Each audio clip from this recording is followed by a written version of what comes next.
നമുക്ക് വെള്ളം ഒഴിക്കാൻ പറ്റാത്ത സാഹചര്യത്തിലും ആ തെങ്ങ് നമുക്ക് തേങ്ങ തരും. അതുപോലെ നമ്മൾ കിടന്നുറങ്ങിയാലും നമുക്ക് തേങ്ങ തരും. നമ്മൾ ജീവിച്ചിരിപ്പില്ലെങ്കിലും ആ തെങ്ങ് തേങ്ങ തരും എന്ന് പറയുന്ന പോലെ ഇന്ന് നമ്മൾ നല്ലൊരു ടീമിനെ ബിൽഡ് ചെയ്താൽ നമുക്കൊരു നോമിനിയെ വെക്കാൻ സാധിക്കും. അതായത് നല്ലൊരു ടീം ഉണ്ടെങ്കിൽ ഒരു കോടീശ്വരൻ പറഞ്ഞതുപോലെ നിങ്ങൾ കിടന്നുറങ്ങുമ്പോഴും നിങ്ങളുടെ അക്കൗണ്ടിലേക്ക് വരുമാനം മേഖല കണ്ടെത്തിയില്ലെങ്കിൽ മരണം വരെ പണിയെടുക്കേണ്ടി വരും. അത് മാത്രമല്ല ജീവിതത്തിൽ റിസ്ക് എടുക്കാൻ തയ്യാറായില്ലെങ്കിൽ റിസ്ക് എടുക്കുന്ന ഒരു വ്യക്തിക്ക് വേണ്ടി പണിയെടുത്ത് അല്ലെ നമുക്കറിയാം. അതുകൊണ്ട് തന്നെ കൃത്യമായ നോമിനിയെ വെച്ച് കഴിഞ്ഞാൽ നമ്മൾ ജീവിച്ചിരിക്കുന്ന സമയത്ത് കൃത്യമായി വർക്ക് ചെയ്ത് ഒരു നോമിനിയെ വെച്ച് കഴിഞ്ഞാൽ നമ്മൾ മരണപ്പെടുന്ന സമയത്ത് നമ്മൾ നല്ലൊരു ടീം ഉണ്ടെങ്കിൽ വരുമാനമുണ്ടെങ്കിൽ നമ്മൾ ആരെയാണ് നോമിനി വെച്ച് ആ നോമിനിയിലേക്ക് നമ്മുടെ കാലശേഷം ഈ ബിസിനസ് അതേപോലെ തന്നെ റാങ്ക് സഹിതം കമ്പനി പാസ് ചെയ്യും. ഓക്കെ, അതുപോലെ കമ്പനിയുടെ ഫസ്റ്റ് റാങ്ക് മുതൽ 3 ലക്ഷത്തിന്റെ ഇൻഷുറൻസ് കവറേജ് കമ്പനി പ്രൊവൈഡ് ചെയ്യുന്നുണ്ട്. ഓക്കെ, അതുപോലെ ISO 9001/2015 രജിസ്റ്റേർഡ് കമ്പനിയാണ്. അതുപോലെ FICCI federation of Indian chamber of commerce and industry വാർഷിക ടേൺ ഓവർ 1500 കോടിക്ക് മുകളിലുള്ള കമ്പനികൾക്കാണ് ഫിക്കിയിൽ മെമ്പർഷിപ്പ് ഇടുക. നമുക്ക് അഭിമാനിക്കാം നമ്മുടെ കമ്പനിക്ക് ഫിക്കിയിൽ മെമ്പർഷിപ്പ് ഉണ്ട്. അതുപോലെ FDSA ഫെഡറേഷൻ ഓഫ് ഡയറക്ടേഴ്സ് അസോസിയേഷനിൽ മെമ്പർഷിപ്പ് ഉള്ള കമ്പനിയാണ്. ഈ ഉൽപ്പന്നങ്ങൾ കൊടുക്കാനും വിൽക്കാനുമായിട്ട് പ്രധാനമന്ത്രി കൗശൽ വികാസ് യോജന എന്ന പേരിൽ ഇൻഡിവിജ്വൽ സെയിൽസ് പ്രൊഫഷണൽസായിട്ട് കൃത്യമായിട്ട് എല്ലാവിധ അനുകൂല സാഹചര്യങ്ങളും കമ്പനി നമുക്ക് ഒരുക്കി തരുന്നുണ്ട്. ഓക്കെ, അതുപോലെ കമ്പനിയുടെ വെബ്സൈറ്റ് ആണ് www.milifestylemarketing.com എന്ന വെബ്സൈറ്റിൽ കയറി കഴിഞ്ഞാൽ കൂടുതൽ വിവരങ്ങൾ നമുക്ക് അറിയാൻ സാധിക്കും. ഓക്കെ, ഇത്രയൊക്കെയാണ് ബിസിനസ് ഓപ്പർച്യൂണിറ്റി പ്രസന്റേഷൻ. എല്ലാവർക്കും മനസ്സിലായെന്ന് വിശ്വസിക്കുന്നു. അപ്പൊ ഇനിയും മനസ്സിലാവുന്ന ഒരുപാട് കാര്യങ്ങളുണ്ടായിരിക്കും. അതൊക്കെ എന്ത് ചെയ്യണം, നമ്മള് പരിചയപ്പെടുത്തി നമ്മളെ ആരാണോ ഈ ഒരു സൂമിലേക്ക് പരിചയപ്പെടുത്തിയത് ആ വ്യക്തികളായിട്ട് കൃത്യമായിട്ട് മനസ്സിലാക്കിയ എല്ലാ കാര്യങ്ങളും നമ്മൾ അറിയുക. ഓക്കെ, ഇപ്പോ ബിസിനസ് ഓപ്പർച്യൂണിറ്റി പ്രസന്റേഷനേ ഉള്ളൂ. ഇനി എന്റെ ഒരു എക്സ്പീരിയൻസോടെ പറഞ്ഞ എന്റെ സെക്ഷൻ വൈൻഡപ്പ്. എന്റെ പേര് സുലൈമാൻ എന്നാണ്. വീട് തൊടുപുഴയ്ക്ക് അടുത്ത് മുതലപ്പെടുത്താണ്.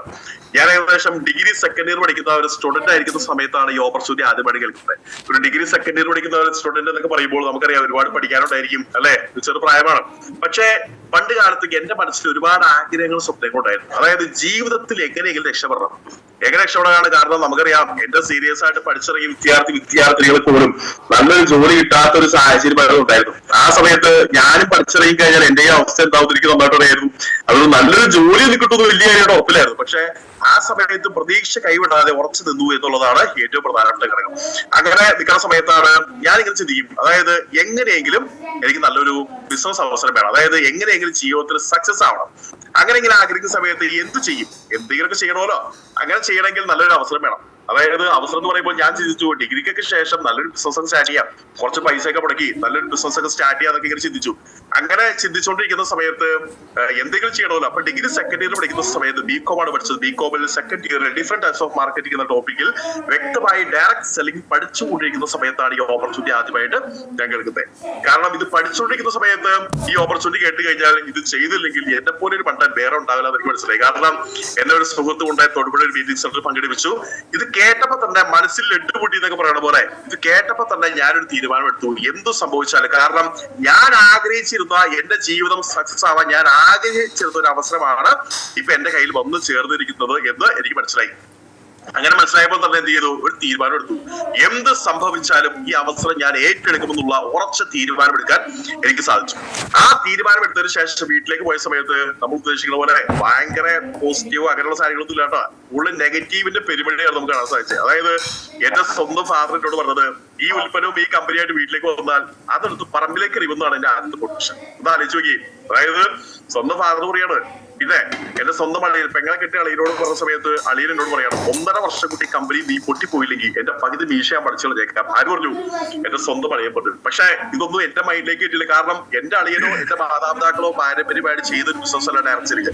അതുകൊണ്ട് അറിവില്ലാത്തൊരു വ്യക്തി ഇത് ചെയ്യേണ്ടെന്ന് പറഞ്ഞാൽ അത് കേട്ട് ചെയ്യാതിരുന്നു കഴിഞ്ഞാൽ ഞാൻ തന്നെയാണ് ശരിക്കും ഫോട്ടോഗ്രാഫി കാണിക്കുന്നത്. അതുകൊണ്ട് എന്ത് ചെയ്തു, ആ വാക്കുകളൊന്നും ഞാൻ വില കൊണ്ടില്ല. അതൊക്കെ നൈസായിട്ട് സൈഡിലേക്ക് മാറ്റി വെച്ചു. അങ്ങനെ എന്ത് ചെയ്തു, മുന്നോട്ട് കുതിക്കാനുള്ള ചില തീരുമാനങ്ങൾ എടുത്തു. കാരണം എത്ര കൊടുങ്കാറ്റ് വന്നാലും എടുത്ത തീരുമാനം മാറില്ല എന്നൊരു തീരുമാനമാണ് ഞാൻ ആദ്യം എടുത്തത്. കാരണം നമുക്ക് പല തടസ്സങ്ങളും വരും അല്ലെ. ആ തടസ്സങ്ങൾ വരെ ജീവിതത്തിൽ സക്സസ് ആവുന്ന എല്ലാവർക്കും തടസ്സങ്ങളുണ്ടായിരിക്കും. അങ്ങനെ തീരുമാനം എടുത്ത് മുന്നോട്ട് പോകുന്ന സമയത്ത് നമ്മുടെ കലിംഗ ആൾക്കാരെന്നൊക്കെ പറയുന്ന പോലെ എല്ലാ കടയുടെ ഫ്രണ്ടിൽ കുറച്ച് ആളുകളുണ്ടായിരിക്കും. നമ്മൾ എന്ത് പറഞ്ഞാൽ നെഗറ്റീവ് അടിക്കുന്ന ആളുകൾ അല്ലെ. അവരോടൊക്കെ പറഞ്ഞ സമയത്ത് അവർ പറഞ്ഞു ബുദ്ധിയില്ലേ, വിദ്യാഭ്യാസമില്ലേ. കാരണം ഒരു പഠിച്ചിറങ്ങിയ ഒരു സ്റ്റുഡന്റ്, അതായത് BCom പഠിക്കുന്ന ഒരു സ്റ്റുഡന്റിനെ സംബന്ധിച്ച് ഒരുപാട് പറയാൻ പാടില്ലാത്ത ഒരുപാട് വാക്കുകളൊക്കെ പല സ്ഥലത്തും കേൾക്കും. അങ്ങനെയൊക്കെ ഒരുപാട് കേട്ടിട്ടുണ്ട്. ആ സമയത്തും എന്റെ ജീവിതത്തിൽ എനിക്ക് രക്ഷപ്പെടണം. കാരണം ഞാൻ ചിന്തിച്ചൊരു കാര്യം, എന്നോട് ഇത് ചെയ്യണ്ടെന്ന് പറഞ്ഞ വ്യക്തികളോട് നാളുകളിൽ എനിക്കൊരു 50,000 രൂപ ആവശ്യം വന്നു കഴിഞ്ഞാൽ അവരോട് ചോദിച്ചാൽ തരുമോ? ഒരിക്കലും തരില്ല. എന്റെ കയ്യിൽ പൈസ ഉണ്ട്, എനിക്ക് കൊണ്ടുണ്ട് അല്ലെ. എന്റെ കയ്യിലുണ്ടെങ്കിൽ ഞാൻ രക്ഷപ്പെടും. ഒരാളോട് കടം ചോദിച്ചാൽ തരില്ലാത്ത അവസ്ഥ. അപ്പൊ ഉപദേശിക്കാൻ ഒരുപാട് ആളുകളുണ്ടായിരിക്കും, ഒരു ഉപകാരം ചെയ്യാൻ ഒരാളുണ്ടാവില്ല എന്ന് എനിക്ക് തുടക്കത്തിൽ മനസ്സിലായി. അങ്ങനെ എടുത്ത തീരുമാനത്തിൽ ഉറച്ചത് മുന്നോട്ട് പോയി. ഇപ്പൊ സംഭവിച്ച ഒരു മാറ്റം എന്ന് പറയുന്നത് അന്ന് ഒരു ഉൽപ്പന്നം പോലും കൊണ്ടുവരണം എന്ന് പറഞ്ഞ എന്റെ സ്വന്തം ഫാദറാണ് ഇന്ന് എന്റെ വീട്ടിൽ ഏറ്റവും കൂടുതൽ ഉൽപ്പന്നങ്ങൾ ഉപയോഗിക്കുന്ന വ്യക്തിയായി തീർന്നത്. രണ്ടാമത്തെ കാര്യം, അന്ന് 1.5 വർഷം കൊണ്ട് കമ്പനി പൂട്ടി പോകുമെന്ന് പറഞ്ഞ അളിയൻ ഇന്നലെ ഡിസ്ട്രിബ്യൂട്ടറാണ്, മറ്റൊരു യാഥാർത്ഥ്യം. അപ്പം ഞാനെടുത്ത തീരുമാനത്തിൽ ഉറച്ചു നിന്നത് കൊണ്ടാണ് എനിക്ക് വലിയ മാറ്റങ്ങൾ ഈ ബിസിനസ് ഉണ്ടാക്കിയെടുക്കാൻ സാധിച്ചത്. അതുകൊണ്ട് തന്നെ കലങ്കുക ആൾക്കാര് അല്ലെങ്കിൽ കടയിൽ നിൽക്കുന്ന ആളുകളൊക്കെ എന്നെ കുറ്റം പറഞ്ഞെങ്കിൽ ഈ പ്രായത്തിൽ നിനക്ക് എന്തിനാണ് ഒരു ബിസിനസ്സിലേക്ക് പോകുന്നത്, നഷ്ടസാധ്യതയല്ലേ, ഗൾഫിൽ പൊക്കൂടെ, ഗവൺമെന്റ് ജോലിക്ക് പൊക്കൂടെ, അല്ലെങ്കിൽ സ്വന്തമായി കട തുടങ്ങിക്കൂടെ എന്ന് പറഞ്ഞ ആളുകളുടെ മുമ്പിൽ സ്വന്തമായ ഒരു വാഹനം എനിക്ക് വാങ്ങാനായിട്ട് സാധിച്ചതും ഈ ബിസിനസ്സിലൂടെയാണ്. ഓക്കെ, അതായത് എന്റെ ഈ പ്രായത്തിൽ 11 ലക്ഷത്തിന്റെ ബ്രെസ കാർ സ്വന്തമായിട്ട് ഈ പ്രായത്തിൽ എനിക്ക് വാങ്ങാൻ സാധിക്കും. അതിന്റെ ഫോട്ടോ ആണ് നിങ്ങൾ കണ്ടുകൊണ്ടിരിക്കുന്നത്. അതിനകത്ത് വേറെ കാര്യങ്ങൾ കാണാട്ടോ. അതായത് ഈ വെള്ള ഷർട്ടിൽ നിൽക്കുന്നത് ഈ മീശ പഠിക്കാമെന്ന് പറഞ്ഞ അളിയനെയാണ് ഈ കാണുന്നത്. അദ്ദേഹത്തെ കൂട്ടിയാണ് ഈ കമ്പനിയില് ഞാൻ അച്ചീവ്മെന്റ് ചെയ്ത ഈ കാർ വാങ്ങാനായിട്ട് പോയത്. അതുപോലെ എന്റെ ഫാദറും മദറൊക്കെ ഉണ്ട്, എന്റെ സിസ്റ്ററുണ്ട്, ഒരു സിസ്റ്റർ കാണിച്ചിട്ടില്ല. അപ്പോ അതായത് ഇത് ചെയ്യണ്ട എന്ന് പറഞ്ഞ് എന്നെ കുറ്റപ്പെടുത്തിയ ആളുകളുടെ മുമ്പിൽ വലിയൊരു അച്ചീവറായിട്ട് എനിക്ക് കാണിച്ചു കൊടുക്കാൻ സാധിച്ചു. ഇതൊക്കെ എന്റെ കുടുംബത്തിൽ പോകുമ്പോൾ നല്ലൊരു വിലയും നിലയൊക്കെ കിട്ടാൻ സാധിച്ചത് ഞാൻ എന്റെ ഈ പ്രായത്തിൽ വലിയൊരു അച്ചീവ്മെന്റ് കാണിച്ചു കൊടുത്തോണ്ടാണ്. അതുകൊണ്ട് ഞാൻ പറയുന്നു, ജീവിതത്തിൽ രക്ഷപ്പെടാൻ എപ്പോഴാണ് ഒരു അവസരം കിട്ടാൻ നമുക്ക് പറയാൻ പറ്റില്ല, ഒരിക്കലും പറയാൻ പറ്റില്ല. കാരണം അത് കിട്ടുന്ന സമയത്ത് ഏറ്റെടുക്കുന്നവന്റെ ആളെ യഥാർത്ഥ ബുദ്ധിമാന്മാര് കിട്ടുന്ന സമയത്ത് ധൈര്യമായിട്ട് ഏറ്റെടുത്തുള്ളൂ. ഒരു കാരണവശാലും വിട്ട് കളയരുത്. അങ്ങനെ വിട്ട് കഴിഞ്ഞാൽ നമുക്ക് വലിയ നഷ്ടമായിരിക്കും നമുക്ക് സംഭവിക്കാൻ പോകുക. അതുകൊണ്ട് ആരാണ് നിങ്ങളെ ഈ പ്രോഗ്രാമിലേക്ക് പങ്കെടുപ്പിച്ചത് അവരെ പൂർണ്ണമായിട്ട് വിശ്വസിക്കുക. അങ്ങനെ വിശ്വസിച്ച് അവസരം ഏറ്റെടുത്താൽ വലിയ മാറ്റങ്ങളായിരിക്കും ഈ ബിസിനസ്സിലൂടെ നമുക്ക് നേടിയെടുക്കാൻ സാധിക്കും. കാരണം ഇതുപോലൊരു അവസരം നമുക്ക് ഫ്യൂച്ചറിൽ കിട്ടിക്കൊള്ളത്തില്ല. കിട്ടുന്ന സമയത്ത് അത് വാരിയെടുത്തോളൂ, ഒരു കാരണവശാലും അത് കളയരുത്. അങ്ങനെ ഏറ്റെടുത്താൽ വലിയ നേട്ടങ്ങൾ ഈ ബിസിനസ്സിലൂടെ നേടിയെടുക്കാൻ സാധിക്കും. നമുക്കറിയാം, വലിയ പ്രശ്നങ്ങളാണ് യുദ്ധ സംബന്ധമായി നിരവധി പ്രശ്നങ്ങളൊക്കെയാണ് വന്നുകൊണ്ടിരിക്കുന്നത്. കാരണം ജോലി ഉള്ളവർക്ക് പോലും ജോലി നശിച്ചുകൊണ്ടിരിക്കുകയാണ്. നമുക്കറിയാം അല്ലെ, ഹോട്ടൽ ഫീൽഡ് അല്ലെങ്കിൽ പല ബിസിനസ് ഫീൽഡുകളൊക്കെ നശിക്കുന്ന ഒരു സാഹചര്യമായിട്ട് നല്ലൊരു കണ്ടുകൊണ്ടിരിക്കുന്നത്. അതുകൊണ്ട് തന്നെ ജോലി ഇല്ലാതെ ഒരുപാട് ആളുകൾ വട്ടം ചുറ്റുന്ന വിദേശ രാജ്യത്തേക്ക് പോയ കുട്ടികളെ പോലും ഇങ്ങോട്ട് കടത്തിവിടുന്ന ഒരു സാഹചര്യത്തിലേക്ക് മാറിക്കൊണ്ടിരിക്കുകയാണ്. അപ്പൊ നമ്മൾ ചിന്തിച്ചു നോക്കി, വലിയ രൂക്ഷമായ തൊഴിലില്ലായ്മ, വലിയ ദാരിദ്ര്യവുമാണ് നമ്മൾ ഇന്ത്യയിൽ വരാൻ പോകുന്നത്. അതുകൊണ്ട് തന്നെ സൂക്ഷിക്കുക. നല്ലൊരു അവസരമാണ് കിട്ടിയിരിക്കുന്നത്. നമ്മൾ ഏറ്റെടുത്താലും ഏറ്റെടുത്തില്ലെങ്കിലും ലക്ഷക്കണക്കിന് കോടിക്കണക്കിന് ജനങ്ങൾ വരുന്ന വർഷങ്ങൾക്കുള്ളിൽ ഈ അവസരം ഏറ്റെടുക്കാൻ പോവാണ്. അതിനൊക്കെ മുമ്പ് ഇത് കേൾക്കാനും ഇത് ചെയ്യാനും നമുക്ക് ഭാഗ്യം ലഭിച്ചെങ്കിൽ അത് ചെറിയൊരു കാര്യമല്ല. ഏറ്റെടുക്കുന്ന എല്ലാവർക്കും വലിയ വിജയങ്ങൾ ഈ ബിസിനസ്സിലൂടെ നേടിയെടുക്കാൻ സാധിക്കട്ടെ. ഈ പ്രോഗ്രാം അറേഞ്ച് ചെയ്ത നമ്മുടെ പവർഫുൾ ഗ്ലോബൽ ടീം കോർഡിനേറ്റേഴ്സ് ആയിട്ടുള്ള നമ്മുടെ അനിൽ ഭാഷയും അതുപോലെ സിജി സാറും എല്ലാവരും അഭിനന്ദനങ്ങളും.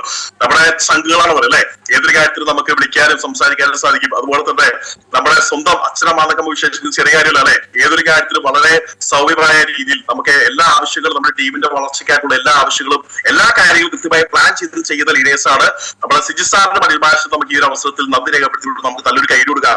അതുപോലെ ITC ലീഡേഴ്സ് ഉണ്ട്, ഒരുപാട് CTC ലീഡേഴ്സ് ഉണ്ട്, നാഷണൽ ഡിസ്ട്രിബ്യൂട്ടേഴ്സ് ഉണ്ട്, അതുപോലെ തന്നെ റീജിയണൽ ഡിസ്ട്രിബ്യൂട്ടേഴ്സ് ഉണ്ട്, സ്റ്റേറ്റ് ടീം കോർഡിനേറ്റേഴ്സ് ഉണ്ട്, റീജിയണൽ ടീം കോർഡിനേറ്റേഴ്സ് ഉണ്ട്, സ്റ്റേറ്റ് ടീം കോർഡിനേറ്റേഴ്സ് ഉണ്ട്, അതുപോലെ തന്നെ സോണൽ ടീം കോർഡിനേറ്റേഴ്സ്, അതുപോലെ ഡിസ്ട്രിക്ട് ടീം കോർഡിനേറ്റേഴ്സ്, അതുപോലെ ഏരിയ ടീം കോർഡിനേറ്റേഴ്സ്, അതുപോലെ ടീം കോർഡിനേറ്റേഴ്സ്, അതുപോലെ പല ഡിസ്ട്രിബ്യൂട്ടർ റാങ്കിൽ നിൽക്കുന്ന പല രീതിയിലുണ്ട്. സ്റ്റാർ ഡിസ്ട്രിബ്യൂട്ടേഴ്സ്, അങ്ങനെ ഡിസ്ട്രിബ്യൂട്ടർ റാങ്കിൽ പല കാറ്റഗറീസ് ഉണ്ട്. അവർക്ക് എല്ലാവർക്കും ഈ ഒരു അവസരത്തിൽ നന്ദി രേഖപ്പെടുത്തുന്നു. ഈ അവസരം ഏറ്റെടുക്കുന്ന എല്ലാവർക്കും വലിയ വിജയങ്ങൾ, വലിയ മാറ്റങ്ങൾ ഈ ബിസിനസ്സിലൂടെ നേടിയെടുക്കാൻ സാധിക്കട്ടെ എന്ന് ആശംസിച്ചുകൊണ്ട് എന്റെ സെക്ഷൻ ഞാൻ വൈൻഡപ്പ് ചെയ്യുന്നു. എല്ലാവർക്കും wish you all the best. Thank you Sulaiman sir. നല്ല ഒരു അധ്യാപകൻ ക്ലാസ് എടുക്കണമെന്നൊക്കെ വളരെ നമുക്ക് മനസ്സിലാവുന്ന ഭാഷയിൽ വളരെ ലളിതമായിട്ട് ക്ലാസ് എടുത്ത നമ്മുടെ സുലൈമാൻ സാറിന് നല്ലൊരു കയ്യടി കൊടുക്കാം. അതുപോലെ തന്നെ സുലൈമാൻ സാർ പറഞ്ഞു നമുക്ക് ഈ പ്രൊഡക്റ്റേഷന് ഒരുപാട് റിസൾട്ട് കിട്ടും, അതുപോലെ തന്നെ ഇതിന് നമുക്ക് ഒരുപാട് വരുമാനങ്ങൾ കിട്ടും എന്നൊക്കെ പറഞ്ഞു. അപ്പോ ഈ വരുമാനങ്ങളൊക്കെ കിട്ടുമോ, അല്ലെങ്കിൽ ഈ പ്രൊഡക്റ്റ് കഴിച്ചിട്ടുണ്ടെങ്കിൽ റിസൾട്ട് കിട്ടുമോ എന്നൊക്കെ ഉള്ള അടുത്ത് നമുക്ക് ഇതൊന്ന് അറിയാനുള്ള ഒരു സെക്ഷനാണ് അടുത്ത്. നമ്മുടെ കമ്പനിയുടെ 2.5 ലക്ഷം ബിസിനസ് വോളിയം മാച്ച് ചെയ്ത്